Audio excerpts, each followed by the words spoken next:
ultimately, people want a strategy. Our strategic objective here is to be supportive of Ukraine, but not in a way that makes us incapable of being able to concentrate on the other parts and other matters that matter to us.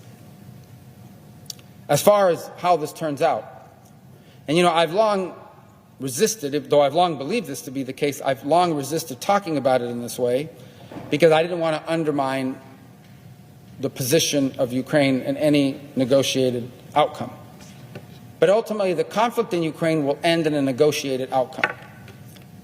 As I've already said, the Ukrainians are not going to wipe out the Russian military, and the Russians are not going to be able to conquer half of Ukraine.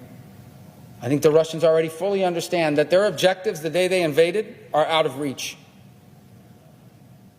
What the Russians want now is to negotiate a deal, the best deal they possibly can, holding on to as much Ukrainian land as they can get their hands on, and to force and compel the neutrality of Ukraine.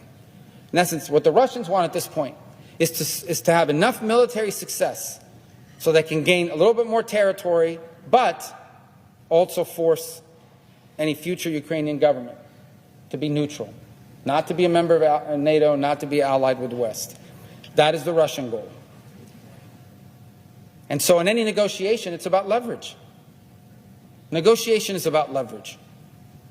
Who has the most leverage? Who has the most to give, and who is in the most desperate need of a deal?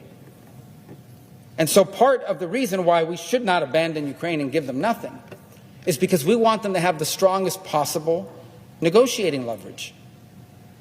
If we cut all of Ukraine's money and just said, we're done with Ukraine, we're finished, Ukraine would have no leverage.